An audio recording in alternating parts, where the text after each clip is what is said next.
Hello, everyone. Welcome to Chalk Talk here on DK Pittsburgh Sports. We have a lot of film to dive into right now, so I'm just going to dive right into it because, my gosh, this secondary, this defense, I don't even know what to say or do anymore. But I got 10 plays here, so let's just get through this. This is not going to be a half-hour video. So first play here, the Packers are running what is called in the Shanahan offense drift. Matt LaFleur coached under both Shanahan and Sean McVay. McVay calls this, what does he call this? Strike. That's what he calls it. Arthur Smith also calls it strike. So all they're doing here is they're going to run play action, and this receiver is running, that's more of a post. He's kind of running this like wrap there. If it's man coverage, he's just going to try to beat him to the inside. If this is zone, he's going to wrap around a defender right there. But the Steelers bite so hard on the play action. The linebackers here, they bite so hard on the play action.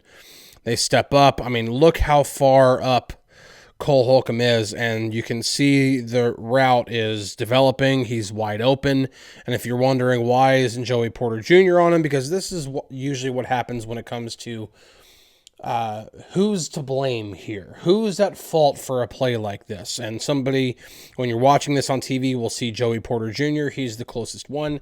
Joey Porter Jr. is the deep half defender. What the Steelers are actually running here is cover two. Split the deep portion of the field in half. It's split field coverage, and then you have 5 zones underneath, and that is what you're running. These are the assignments when it comes to cover two. That's what they're running. So if you're wondering who's quote unquote at fault here, it would be Holcomb for biting so hard on the play action, having no depth. You can see the other defenders are getting deep, and by that point it's too late. But again, what's a linebacker supposed to do is if they or selling a run, linebacker has to be there to help try to defend the run. But I also don't know what exactly is being coached when it comes to this. When they're preparing for the Packers, are they preparing for drift? Are they preparing, you heard all about, they got to stop the run, they got to stop the run, they got to stop the run. Well, what if stopping the run here, overselling to stop the run, and that's exactly what Cole Holcomb's doing. He's doing exactly what he's being coached to do. I don't know. I haven't talked to Cole about this. But what if that's exactly what he's being coached to do? If you ever see Jordan Love's number 10, the back of his jersey, and you see that number 10 there, and he's got the ball sticking out, I want you stepping up and trying to defend the run until you see, oh, this is the play, now we can drop back. Well, either way, Matt LaFleur wins. They hit it. It's a good chunk. There you go. All right, next play here. I believe this is the touchdown to Tucker Kraft. They move him in motion. Now, Holcomb does, whenever the tight end moves, when Kraft moves in motion, Holcomb does kind of peel off there and follow him, but after the snap, he doesn't follow him, because what they're doing here is, this is an SRO. What the quarterback is reading usually is the edge defenders or any other defender that's going out here. And if the defenders latch on to that player, then he'll literally just hand it off. So RPO, SRO, whatever you want to call it, it is an option play. And the edge defender is just rushing. That's all he's doing. This linebacker needs to attach to the tight end. If they're running any kind of actual man coverage here, and with what Porter is doing over here, I would assume this is man coverage. So if this is man, somebody's got to go get Tucker Kraft. The thing is, Deshaun Elliott actually recognizes this pretty early, and he just sprints over. And he sees this, and he's like, oh, crap, nobody's on Kraft, and he is just sprinting over and trying to get there. But by this point, it's a little bit too late, because this is being blocked up. This is going to be blocked up, and you have no kind of actual, leverage. Kraft goes to the middle. Elliott can't get over there in enough time. He misses the tackle, and it's a touchdown. Ideally, looking at the film, not knowing, I'm going to continue to add this, not knowing how it's coached, I would think that that Holcomb is responsible for Kraft on this play, based off of what I see on film. Again, how it's being coached up, I'm not in the room. I'm not going to pretend to know. So I'm not going to try to sit here and pretend to know. All right, next play. This one. Okay, so Mike Tomlin was asked about after the game about the passes to the flat, and he said that the passes to the flat didn't produce over like 300 yards. It was the chunk plays that produced 300 yards. Well, this is a chunk play that came from a pass to the flat. And my biggest concern here isn't how Kraft gets open. My concern here is the basic schematic. This is the only reason this play is on here. Well, actually, no, there are two reasons it's on here. The first is this player is blitzing. And look at where he is when the ball is snapped. Ball snapped. This player is blitzing. Like, I'm fast forward just a little bit. He's blitzing. Like, this is a blitz. I think that's Deshaun Elliott. He does not stand any chance at all of getting to the quarterback, of making any kind of play here. None. If he were here, okay, got a chance. You're right there with the linebackers. You can shoot the gap, whatever. There's no chance of getting home. Why is this a thing? Why is this a thing? This is the frustrating part when it comes to details, schematics, whatever. This is the frustrating part. The way this is designed is that this is a stick route, and Kraft is just running to the flat here. And what the stick route does is create a natural rub for the defender who is responsible for the tight end, especially if it's man coverage, because the Steelers like to run a lot of man coverage. And this is, you're going to continue to hear other fans bellyache and moan that the Steelers need to blitz more and they need to run more and they need to run with more man coverage. If anything, they need to run less man coverage and blitz less often. And some of the stuff that you saw that is in this game is proof that they are blitzing too much and they are running with man coverage too much. And if they're going to run with man coverage and they can see that the way that they're going to be getting like played, because offenses know they're running a lot of man coverage, you got to start banjoing this stuff, which means if you have a defender here and a defender here and they're responsible for their eligibles, instead of this guy on this guy and this guy on this guy, it is this defender take whatever route goes to the outside, and then this defender, let me get a different color, this defender take whatever route is going to the inside. And so if they were banjoing this coverage, since this is a stick route and this is a flat route, then Joey Porter Jr. would be the one to latch onto the flat, and Patrick Queen would be the one to latch onto the stick. That would be banjoing coverage. They don't do this here. That's not what they're doing. This is typical man-on-man. And so the stick route, what it does is create a natural rub. There's no pass interference. There's no contact made with Patrick Queen. It is a natural pick. It creates it. Now Kraft has it. There's nobody back because Porter's defending the stick route. This safety is coming up to blitz, and now there's nobody back. Second reason this play is on this film is this kind of stuff is on the players here. This is terrible, terrible, terrible effort. I mean, this cannot happen. Dive at his legs, dive at his knees, do something. Anything other than that. Anything other than that.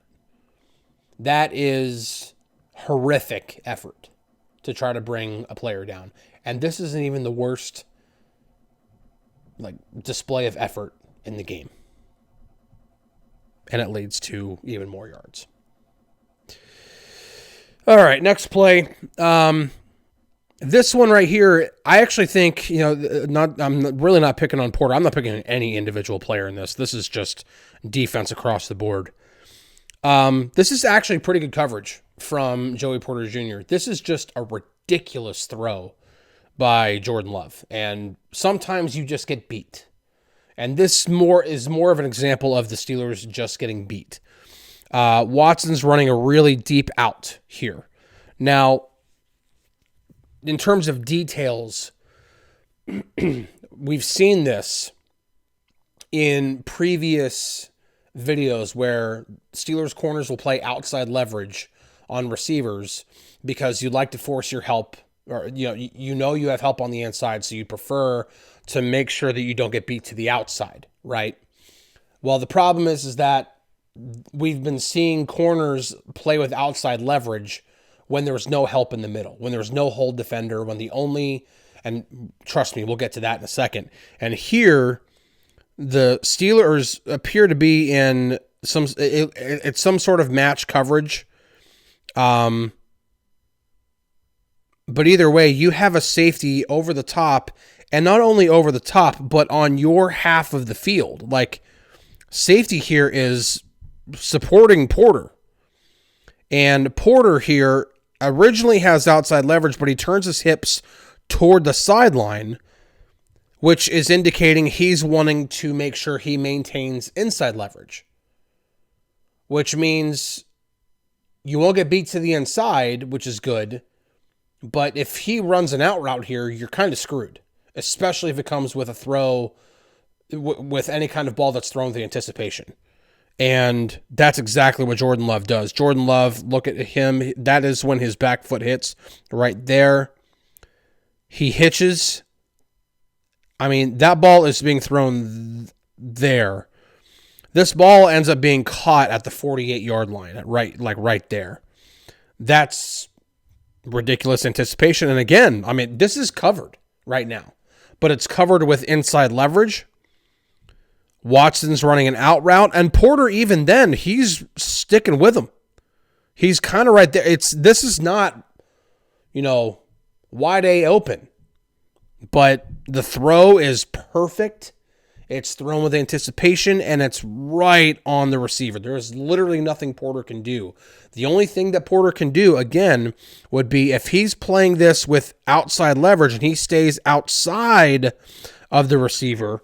If the receiver breaks this to the inside, whether it be a post or whether it be just a really deep basic, there's at least this safety over the top that can then break in on that if Porter can't get there and can't react. But this is where it's backwards to me in terms of the way the corner is playing with leverage, because we've seen in previous games where corners are playing outside leverage, which then means that their help normally should be to the inside, but there's no hole defender. There's no defender to possibly give them help. Here, Porter has help to the inside, but he's playing inside leverage, which means if he gets beat to the outside, he has no help there. So, again, is this coaching? Is this the details of the defense? It doesn't make sense to me. This one I actually kind of feel bad for Porter on, because he played pretty good coverage.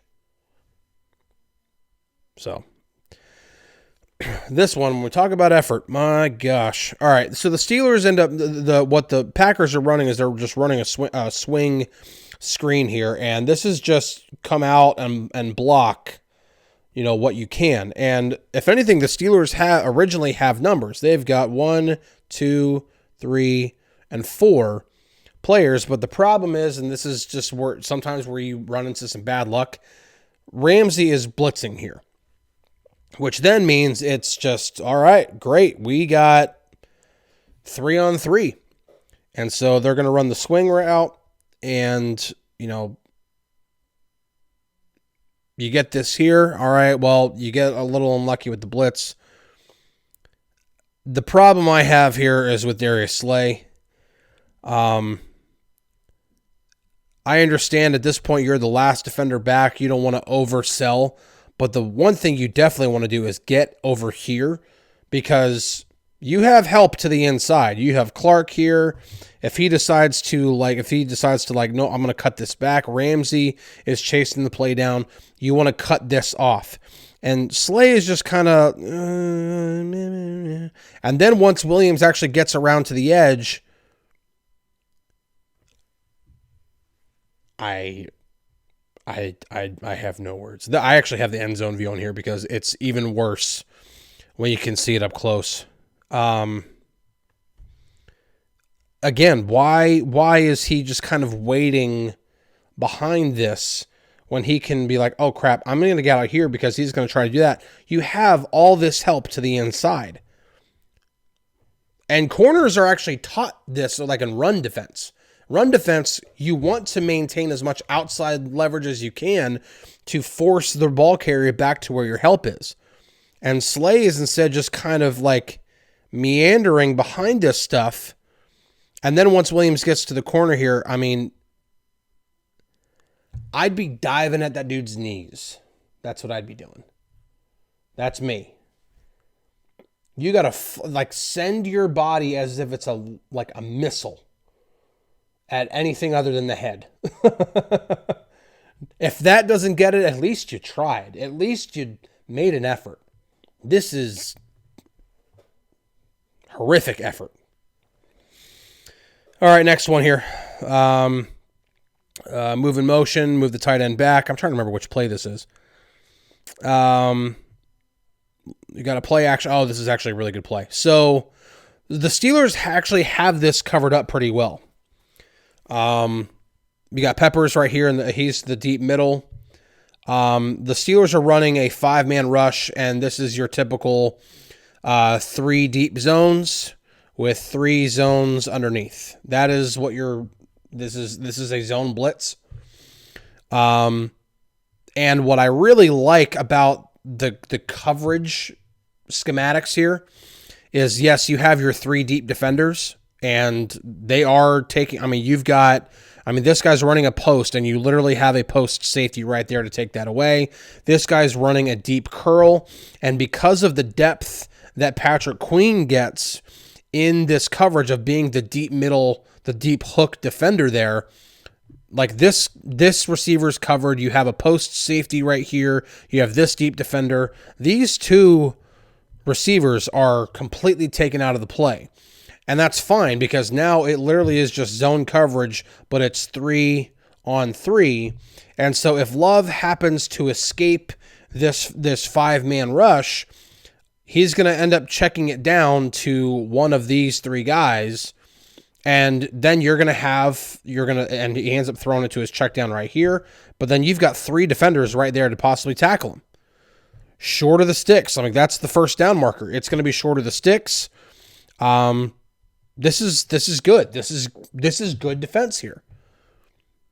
Problem is that Holcomb oversells instead of just trying to collapse on him. He oversells to try to make the play, misses the tackle. Then Queen has to overcompensate. He has to try to make the tackle, and he misses. Both efforts are not great. Again, I would say effort. They tried. The execution of that effort was not great. You got to make the tackle. PQ would be the first one to tell you that. Right. I talk with PQ quite a bit. He'd be the first one to tell you that. That tackle has to be made. But also, this is one of those times where you just have a phenomenal play by the quarterback. Jordan Love was on one in this game, man. He was great. Derek Harmon does a really good job of getting through, winning his one-on-one, getting pressure. Nick Herbig continues to be a menace. He gets back there. Love makes his throw in a really, really awkward position, off platform, gets it on his check down. Running back makes a nice play, makes 2 guys miss, ends up getting a first down. It's a good play. It's a great play by Jordan Love. It really, really is. Next play here. Again, I'm trying to remember which one's which. Oh, I think this is the bad one. Yeah. So the Steelers here, this is definitely cover 1 of some kind. And again, when the Steelers are in cover 1, notice here, everybody's on an island. Right? Everybody, this is just man coverage across the board. And you have one deep defender, and then everybody else is just blitzing. Everybody's just blitzing. Blah, blah, blah. That's what they're doing. There's no defender here, down here. There's nothing. There's no help. It is man coverage. And the one thing that cannot happen is this safety cannot let anybody get behind him. And Juan Thornhill steps up on this Christian Watson route to the inside, which Jalen Ramsey is in coverage. And if you're the Steelers, you probably believe that Jalen Ramsey is your best man coverage corner. And why the safety is feeling the need to step up and help with that.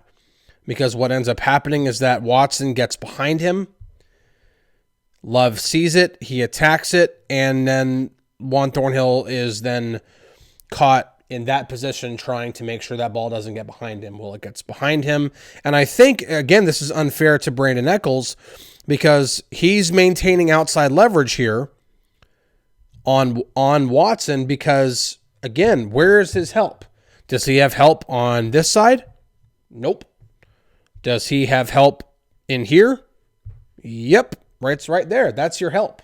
That's the safety. This safety needs to stay deep. And it doesn't happen. The safety steps up on this. Love notices it. And now Echols is hung out to dry. Now he doesn't have help to the inside. And then that play is made, and I just can't get over that. I can't. When I saw that live, it was automatic cringe. Just automatic cringe. It was so bad. All right. Let's get to the end here. Next play, they move Watson in motion. We got man coverage here. Trying to remember which, again, oh yeah, okay. This is the Tucker Kraft touchdown. So again, we're talking man coverage, one deep defender. This is the one deep defender. And then we've got man coverage. It's man.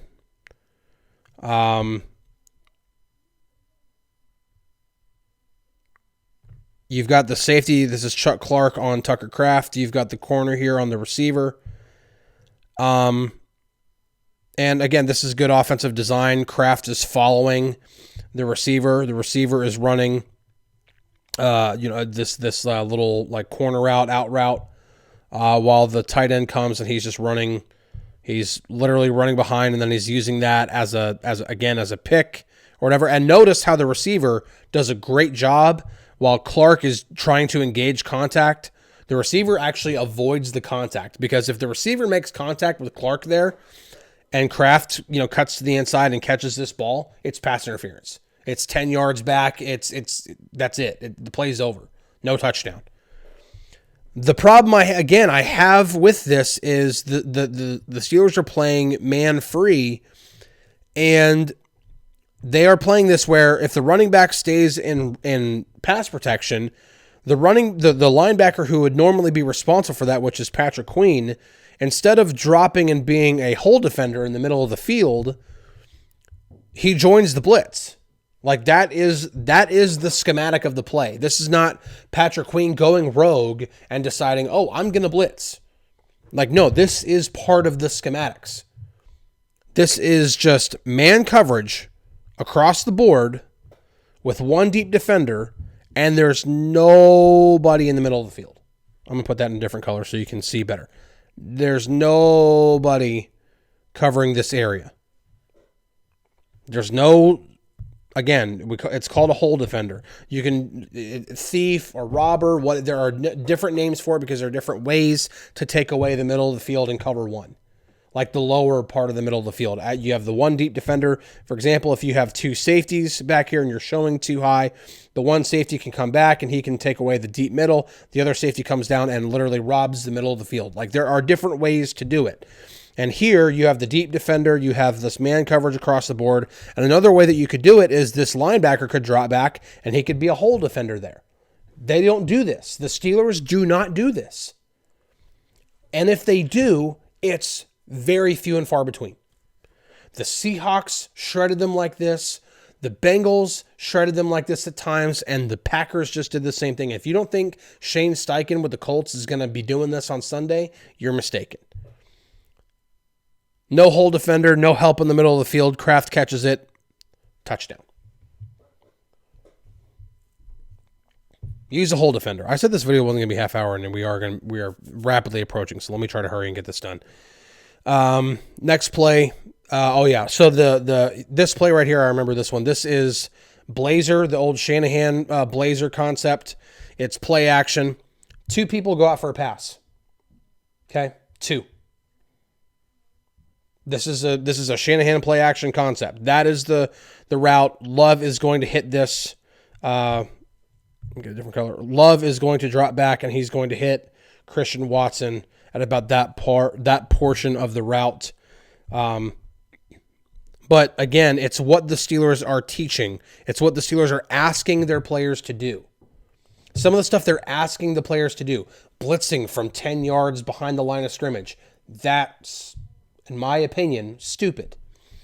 When you're running some sort of single high look, and you're asking your linebacker to step up and then run back to try to take this away in zone coverage. I mean, how is Queen supposed to get from this spot right here to show a blitz and then get back and play coverage on a route that ends up being caught that far down the field?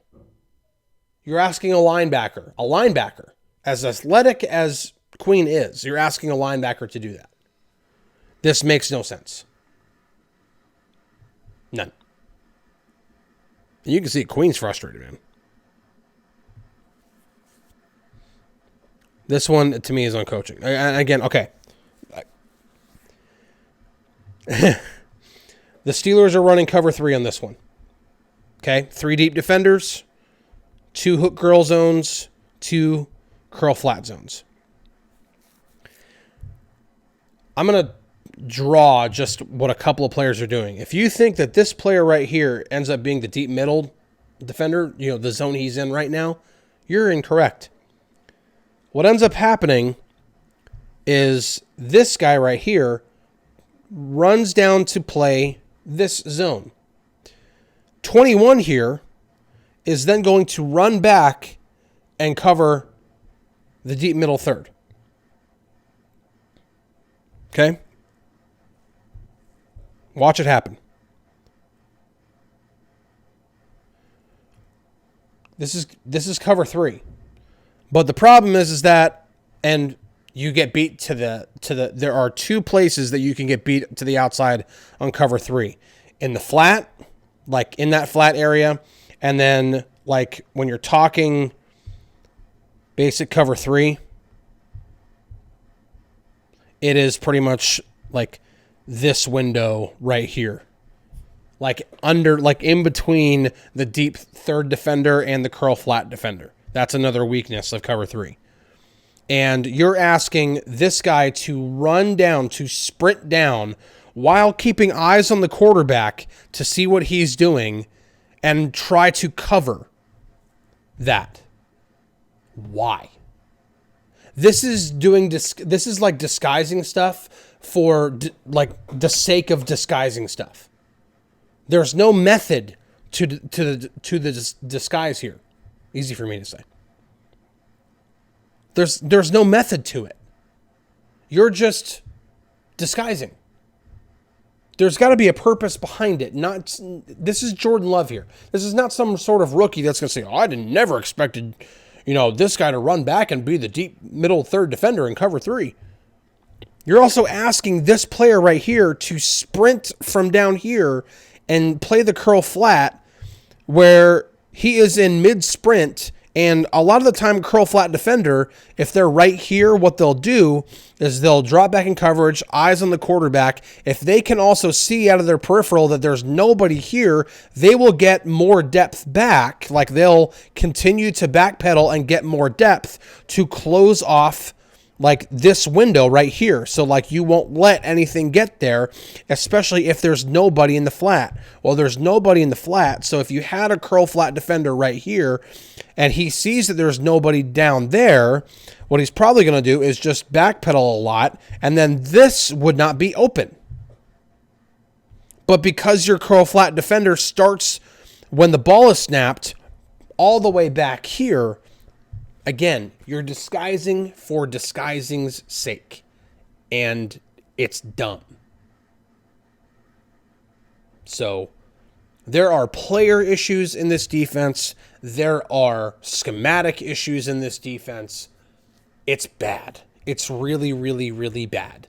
And Shane Steichen has had Mike Tomlin's number in 3 games that he has coached against him. In 2022, when he was OC for the Eagles tore them to shreds. When he became head coach of the Colts in 2023, they tore them to shreds with Gardner Minshew at quarterback. Last season, when they played with Anthony Richardson, then after he got injured, Joe Flacco quarterback, they tore them to shreds. Shane Steichen knows how to attack Mike Tomlin's defense. I pray for the souls of the Steelers defense going into Sunday's game. So this video did end up being more than a half hour, and I apologize for that, but there was a lot of stuff from this game I wanted to cover because I think you guys need to know all the stuff that's going on. Schematically, player-wise, like all the different issues, this game had even more than the Bengals game did. This is a mess, and they don't change it. It's going to be historic, but in the way that the Steelers don't want to be thought of as historic. So, catch you guys on the flippity flip. We'll see you later.